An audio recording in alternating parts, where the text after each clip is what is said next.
you already know how it goes. Smash, like, subscribe, comment. I don't care what you comment, as long as you comment, you dig. Make sure y'all smash them links. Instagram, Facebook, and Clubhouse, and whatever else you dig. Peace and blessings be upon y'all. Thank y'all for supporting me watching this video. But let's get straight into this joint. This is about Anthony Guy Walker, a.k.a.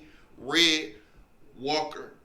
A true boogeyman. He looked like Billy Williams or something. Old, light-skinned, short, pretty boy, wavy hair and colorful eyes. Pause. Got to make sure we include that.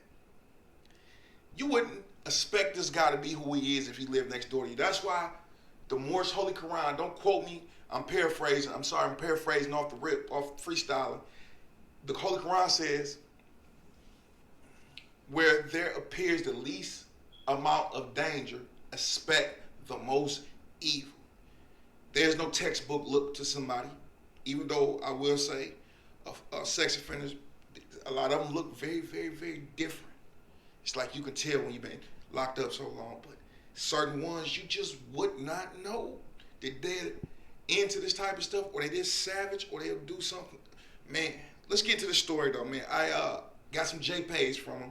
I'm unable to really get him on the phone because he's in a level 4. He says that he feel comfortable talking. He don't care about talking around about his case around people and stuff like that. I kind of believe him, but then again, the type of attention that he craves and seeks, when you break down the psychological aspect of it, man, it's crazy. But you know, he might not want to do that because, you know, talking in front of people about your case, man, that could end kind of bad for you. I ain't lying to you. You did, but this is Red Walker, and before I get into the questions that I gave him to answer for me, that he did it like in explicit detail. I know he was reliving those moments in his head. I've seen that quite a bit, but we'll talk about that another time. Brian Willer. Shout out Brian Willer for this story. Brian Willer, Creative Commons is on. Anything you want from this, he gets. Shout out to Brian Willer at mlive.com. I inbox Brian. Tell Brian to get with me out there, y'all. Tell him to get with me. I love his stories, man. He good. Let's get to this. A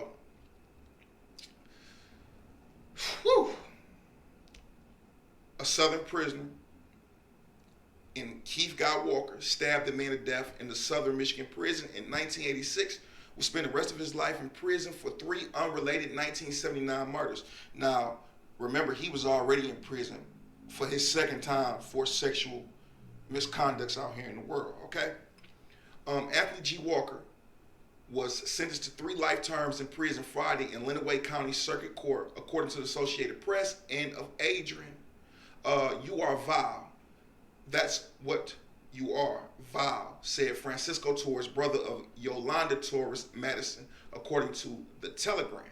Madison's 10-month-old daughter Jessica and 19-year-old Teresa Carey all were killed by Walker in 1979. Walker admitted to the murders in December. Now, mind you, me and Walker talked, and he said that, I said, you know, do you feel any remorse for killing a kid? He said, no, I didn't do that. The brother that went there, or the family member that went there afterwards, he did it. I didn't want to set the house on fire. I didn't know about DNA evidence back in the 70s. That sound kind of, plausible, but, you know, you got to give him the benefit of the doubt, or you don't. It don't matter. It's all in his repertoire. He might as well have done it in the public eyes. But anyway, let's go back. Walker admitted to the murders in December, right? Walker also admitted to the 1986 prison killing of Daniel A. Staggs, then 40 years old. Staggs was serving a life sentence for armed robbery and was stabbed in the chest by Walker inside cell block 4. Now, if you get life for armed robbery, that's not natural life. He could have got out after 20 or 25 years of serving his sentence, or 30 years or 40 years or 50 years, whatever the parole board deemed he had the possibility to get out. But no, Walker hit him and said it was business, not personal, right? That's what he told me. Okay? Where the two had been serving time, Walker was already in prison on a rape conviction. Walker would not be charged for that killing for two others. Wow. The Associated Press reported he also confessed to the murder for hire of Floyd Betty at his Manchester area home in 1979 and the 1975 killing of 24-year-old Arlene Salcido of Adrian. Damn, he was going in, man. This guy was putting in some hella devious work. I wanna read this to you too. I wanna go back, right?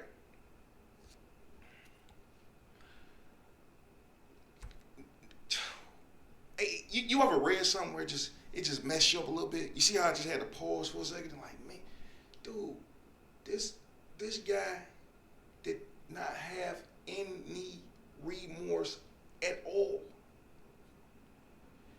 He was born in 1957, if anybody wondering. And you wonder around those times in the late 60s, the 70s, the 80s, when did he start? And how many victims do we truly have? He insinuated that he had other bodies and stuff like that, but who really knows? But now I want to read y'all the Jpays that he sent me, okay? Now, these are the Jpays that we corresponded with, okay? But before I get into the Jpay, I want to tell you what I told him about Double R, and somebody was hating on him, whatever. This is what he said about Double R, right? Dudes is hating on Double R, huh? They weren't doing, and this is Ricky Rumorback. He say dudes are hating on Double R, huh? They weren't doing that to his face. Yeah, him and Beast happened. That's the situation I told y'all about Rumorback and Beast, the story Beast told me. And there be wars in this bitch. And he survived it. Many who seen Beast didn't. As many who seen me didn't. Clowns always got to say about their betters, always. Then he goes on to tell me, I asked him some of your questions, okay? Question one, I believe I asked him where was he born. He said I was born in Columbus, Ohio. I was raised mostly by my mother. However, my father was around most of the time. Question two, first serious trouble. I was 13. It was for extortion. They locked me up for almost 10 months in juvenile on that. Wow, he was 13? Extortion? Wow. I was extorting dudes in there the whole time. Actually, they kind of kicked me out of kitty jail. Fun fact, I attempted my first kill when I was 12. This lady slapped me. I came back with my 22 cal rifle. I sat in a ditch across from her house all night waiting for her. Truthfully, anyone to pass by a window. Hey, I was only 12, so that one got away. Kinda. What? Now I need the up close and personal, need it and love it. Question three. I include juvie, I think he meant, or 44 years in the cage. Feel bad for me yet? LOL. Question four, sane? I asked him, was he sane? Really, bruh? Of course I'm fucking sane. In this insane world, look around you. Look at the insanity that surrounds you. Look at the homicide rate. Oh yeah, most of them claim to have had a reason, an excuse, money, power, passion, fear, lust, etc., etc. But I'm crazy for being real enough to say I wanted to, plain and simply wanted to. Yeah, all the above can also apply, but I truly don't need the excuses. Okay? Taking ownership. Question five. Of course, and so what? A lot of angry motherfuckers in that cage. So look, man, I'm soft. I'm not soft. I always handle mine, yet I am not a tough guy. Tough guys truly amuse me. You don't need to be tough. That's too much fucking work. But don't get me wrong, I definitely know what to do with a tough guy. You also have to consider every victim has friends and loved ones. They do not wish me well. That's enough for now. I will close out. Peace and take care. This is Red Walker. Now, to get back to it, question six, I asked him why has he been in level 4 for so long? So I guess they consider him a prey. Okay, but he says level 4, hell, I did level 5 from 2002 to 2014. The powers that be have me designated as a dangerous predator that might change it. They might change it when I'm old and feeble. However, I work out 7 days a week. Yeah, I'm already old, but I'm strong and quick, both body and mind, and I plan to be dangerous to my last breath. I'm at Michigan Reformatory. This is where they dump the worst, and he ain't lying about that. Question 7. The witness who claimed he seen me leave the house, he went in after me and torched the house. Yes, I robbed, raped, and killed 2 people in the house. The kid was in the crib. I took the money, the drugs, the weapons, and left. This was mostly work. The rat went in after me and torched the place on the way out. Look, torching a house to destroy evidence is a good move these days, but this was the 70s. Nobody knew about DNA yet, and the kid was too young to be a witness. Look, all through my history, you'll find nothing about me harming kids. They just don't interest me. Question 8. I asked him about his first rape or something like that.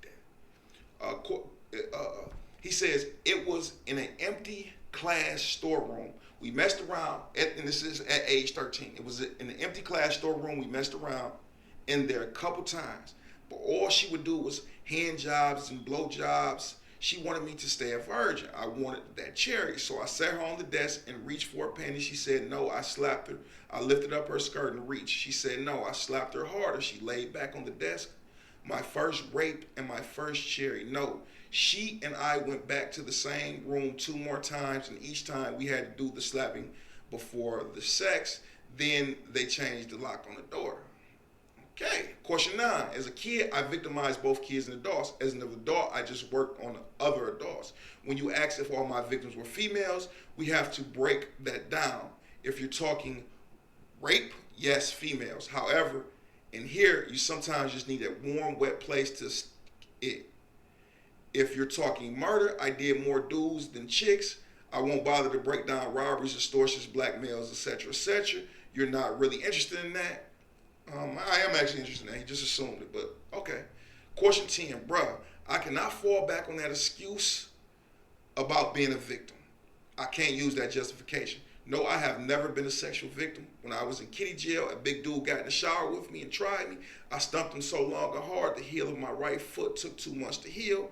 The only reason I stopped stumping him is I actually thought he was already gone. When I was 16, I was out in San Diego, California. Another dude tried me. I robbed and killed him. Hey, I've been stabbed a few times and shot twice. I even then was not a victim. I'm going to pull up for now. I got some shit to do. You be real, Red Walker, real deal killer.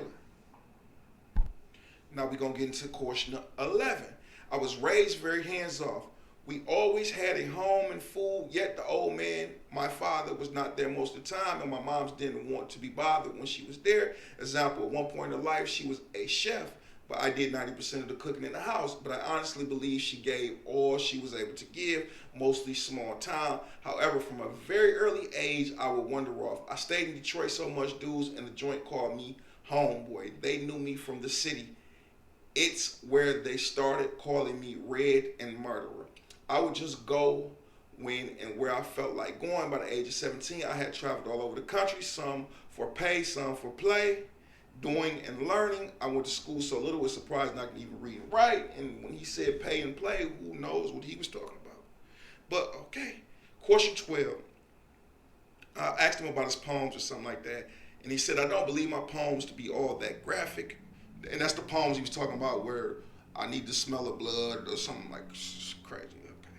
I have lived a rather graphic life. Perhaps that is reflected in my prowess. He using words I don't even know. I have shared very little.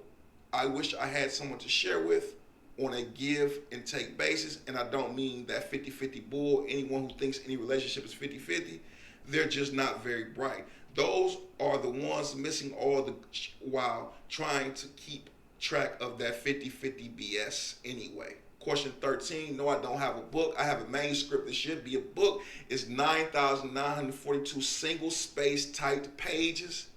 I don't know if I can believe that. The title is Pathology of Homicide, Pay or Play. The title tells you exactly what it's about. I put real work into this. Hundreds of hours of research and a lifetime of self-evaluation. And y'all think my prowess graphic? He talking about y'all that commented on the poem. At this time, I'm working on a new manuscript, potentially named Deviant. I'm only a few hundred pages into it. I'm finding this one much harder to write, but that only excites me. So if y'all wonder how you write this many pages, well, if you got 23 hours in a room a day, you got a lot of time to yourself, brother. Okay. Question 14. When I'm working, no preference. I just wanted to get paid. Of course, I enjoy my work. When I'm at play, yes, I have a preference. I like to hunt and play with criminals. 95% of my victims were in the life in some way, more of a challenge, and theoretically, that's what he meant, less likely to report. Also, I more easily fit in. Question 15, why? Because I'm a fucking deviant. And you cannot possibly believe all monsters are ugly. Because I told him, like, bro, you don't look like that. You know, did that help you hunt? And this is what he said. I was a real good-looking kid and always had willing partners whom I really enjoyed. However, it was not enough. Question 16. Yes, I am heterosexual. However, life in the cage is a different reality. back when I was younger, sometimes I just needed a wet, warm place to put. Okay, so he said, "You're not home." So okay, whatever. You're not, Staggs, the man he killed. Staggs was just business. He didn't do anything to me. It was just business, my brother. Question 18. You asked if prison made me worse. What the hell does that mean? I had committed rapes before I went to prison. I had committed murder, some for pay, some for play, before I went to prison. And I did more of both when I got out. What does worse mean? The problem may be that you'll never study or interview anyone like me. Question 19. Regrets? Of course. Who is without regret? Only the liar or unaware moron is totally regret-free. I regret not being more organized and methodical. I should have had a much longer run. More time to explore the darkness. Yes, I truly have regrets. Enough for now. I'm sure you had expectations that I would sit down and answer all the questions at once. Instead, I sent 3 messages and I'm still working at it. I'll knock the rest out in the next message. I will be interested in any input you might have. Got you to do. I'll be back. I don't know what much you got to do being you in level 4, bro, and you're the MR. You're going to be in that room about 22 hours a day unless you get one of them jobs or something. You might be in the room 21 and a half hours a day. Tell me what y'all think about that, man. Smash like, subscribe, comment, and I'm